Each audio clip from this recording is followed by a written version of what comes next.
ஓரளவிற்கு ஏதோ ஒரு பிரீதர் கிடைச்சிருக்கு அப்படின்ற ஒரு எதிர்பார்ப்பு இருந்தது. இது திரு எடப்பாடி பழனிசாமி அவர்கள் ஒன்றிய உள்துறை அமைச்சர்கிட்ட பேசி சில விஷயங்களை தெளிவுபடுத்தி விட்டார் அப்படின்னு நினைத்த வேளையில் இப்போ புது சந்திப்புகள் நடக்குது. மீண்டும் அண்ணாமலை, குறிப்பாக நேற்று இரவு அண்ணாமலை டிடிவி தினகரன் சந்திப்பு ஒரு பெரிய ஒரு எக்ஸைட்மெண்ட்டை கிரியேட் பண்ணியிருக்கு. அவர்களை எப்படியாவது ஒரு கன்வின்ஸ் பண்ணி மீண்டும் கூட்டணிக்குள்ளே கூட்டு வரணுன்றக்கான முயற்சி எடுக்கிறார் அண்ணாமலை தரப்புல இருந்து. இல்லை, இது சம்பந்தமான விவாதங்கள் டெல்லியில் எடப்பாடி பழனிசாமி அவர்களுக்கும் அமித்ஷாவுக்கும் நடந்துதான். இதெல்லாம் பெருசாக பேசப்படுது பொதுவெளியில். அமெரிக்க ஏகாதிபத்தியம் இந்திய பொருளாதாரத்தை சீர்குலைக்க எடுத்த முயற்சி எல்லாம் வீழ்த்தும் வகையில் இன்றைக்கி புதிய ஒரு திட்டம் ஜிஎஸ்டி 2.0 அறிமுகப்படுத்தி மக்களுக்கு சுயசார்பு பொருளாதாரத்தை அறிமுகப்படுத்திய ஒரு நன்னாளில் மக்களிடம் சன் தொலைக்காட்சி நேரிடம் பேசுவதில் மகிழ்ச்சி. அருமையாக ஒரு கேள்வி கேட்டீங்க.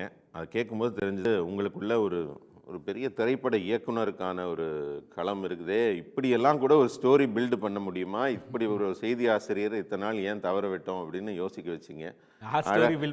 அழகான கதை களம் உருவாக்கி இருக்கிறீர்கள். நல்லா இருக்கு, கேட்க ரொம்ப சுவையாக இருந்தது. நான் ரொம்ப ரசித்து கேட்டேன் உங்களோட கேள்வியை. உண்மை ஆனால் இல்லை, கதையாக நல்லா இருக்குது கேட்குறதுக்கு.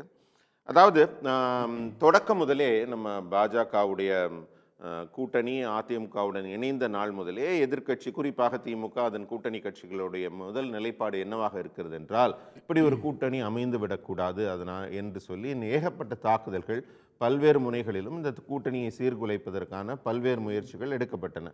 அரசியலில் இது சகஜம்தான், இது ஒரு பெரிய குற்றச்சாட்டாக சொல்லலை, அதுதான் அரசியல் விளையாட்டும். அதில் அத்தனையும் மீறி இன்னைக்கு அந்த கூட்டணி நல்ல உறுதிப்பட்டு மிகச் சிறப்பாக செயல்பட்டு இன்றைக்கு இந்த கூட்டணியின் தமிழக தலைவராக இருக்கிற எடப்பாடி அவர்கள் செல்லும்போது பாஜக கொடிகள் பறக்கின்றன. அடுத்த வாரம் எங்களுடைய மாநில தலைவர் திரு நயினார் நாகேந்திரன் அவர்கள் போகும்போது எல்லா கூட்டணி கட்சியும் அணைத்து கொண்டு செல்ல இருக்கிறார். மிக தேர்ந்த அரசியல்வாதியாக கூட்டணியை அரவணைத்து செல்லும் மிகப்பெரிய தலைவராக பாஜகவின் மாநில தலைவர் திகழ்ந்து கொண்டிருக்கும் வேளையிலே எங்களுக்கு எந்த விதமான குழப்பமும் இல்லை. குழப்பம் மேலே எதிர்கட்சியினருக்கு தான், ஐயோ இவர் மூலமாக ஒரு சிண்டு முடிதல் நடக்காதா, அவர் மூலமாக ஒரு சிண்டு முடிதல் நடக்காதா அப்படின்னு ஒவ்வொரு முயற்சி பண்ணுறாங்க.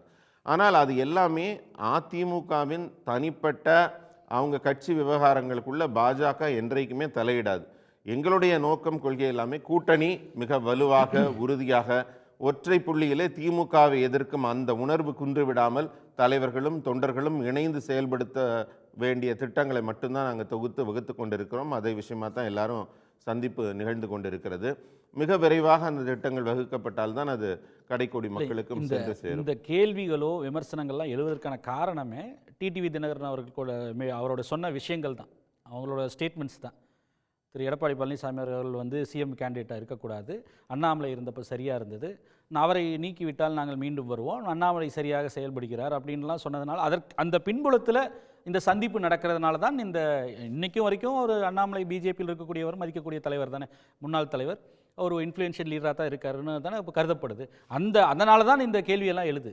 சரி, நீங்கள் சொல்கிறது ஒரு 5-6 பேட்டிகளை ஒன்றா சேர்த்து சொல்லுங்கள். நேற்று அவர் சொன்னது, போன மாதம் சொன்னது டிடிவி தினகரன் அவர்கள் எல்லாத்தையும் ஒன்றிணைத்து ஒன்றுபட்ட கருத்தாக நிறுத்துகிறீர்கள்.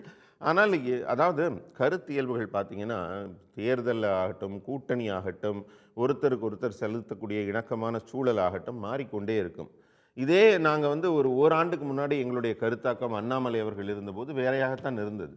அது கால சூழலுக்கு ஏற்ப அதெல்லாம் மாறிக்கொண்டிருக்கு. இன்னைக்கு கட்சி தலைமையின் உத்தரவு கட்டுப்பட்டு நாங்கள்லாம் மிக சிறப்பாக அந்த மாற்றத்தை எதிர்கொண்டிருக்கிறோம். அப்படி இருக்கும்போது அவங்க முன்னாடி சொன்ன கருத்து, இப்போ சொன்ன கருத்து எல்லாத்தையும் ஒன்றிணைத்து ஒரே கருத்தாக பார்க்க முடியாது.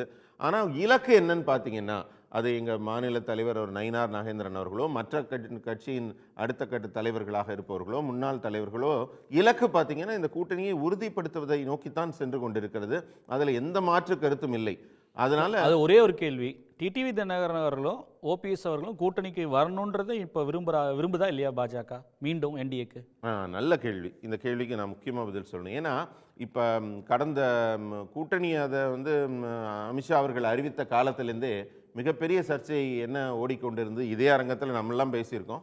என்ன பேசியிருக்கோம்னா, பாஜக கூட்டணியில் ஆட்சியில் பங்கேற்குமா இல்லையா, கூட்டணியில் இடம்பெறுகிறதா இல்லையாங்கிறது ஒரு பெரிய சர்ச்சையாக போடுச்சு. அதாவது எல்லாருக்கும் என்ன உறுதியாக தெரிந்து விட்டது என்றால், அதிமுக பாஜக கூட்டணி கண்டிப்பாக வெற்றி பெறப் போகிறது. கூட்டணியில் இருக்காங்களா இல்லையா அது மட்டும்தான். அதே போல தான் இப்ப டிடிவி இருக்காரா இல்லையா, ஓபிஎஸ் இருக்காரா இல்லையா, அவங்க இல்லைன்னு செங்கோட்டையன் சொல்லிட்டாங்க. இருக்காரா ரெண்டு பேரும் இல்லையா? சொல்லிட்டாங்க, அங்க இந்த மாதிரி இல்லைன்னு. நிறைய சஸ்பென்ஸுகள் எல்லாமே அடுக்கிக் கொண்டே போவது எங்க கூட்டணிக்கு இன்னும் மேலும் வலு சேர்த்து கொண்டுதான் இருக்கிறது. இல்ல அவங்க ஏன்னா ரெண்டு பேரும் நாங்க கூட்டணி இல்லைன்றதை பிரகடனப்படுத்திட்டாங்க. இப்போ என்டிஏல இல்லைன்றது. அதாவது அரசியல்ல வந்து நம்ம தேர்தல் வருவதற்கு முன்பாக கூட்டணி இறுதி செய்யப்படும் நாள் வரை எதுவுமே உறுதி இல்லை. அதை சொல்லக்கூடிய அளவுக்கு உயரமும் எனக்கு கிடையாது கட்சியில். அதாவது என்ன முடிவுகள் எங்க மத்திய தலைமை எடுக்கும், மாநில தலைமை என்ன அறிவுறுத்தல்கள் கொடுப்பாங்க, இங்க தமிழகத்தின் தலைவர் எடப்பாடி அவர்கள் என்ன முடிவுகள் எடுப்பார்கள், இந்த மாதிரி அத்தனை சாத்தியக்கூறுகளும் ஒரு புள்ளியில் இணையும் போது தான் உங்க கேள்விகளுக்கான பதில் வரும். இப்போ வந்து மிக மிக முன்ன அதிகமான நாட்கள் இருக்கும்போது ரொம்ப அவசரமா நம்ம அதுக்கான எந்த முடிவையும் எடுக்க முடியாது. அந்த புள்ளிகளை நாம இப்ப எடுத்து கூறவும் முடியாது. மாற்றம் கண்டிப்பாக வரும். உடனுக்குடன் செய்திகளை தெரிந்து கொள்ள சன் நியூஸ் பெல் ஐகானை கிளிக் பண்ணுங்க.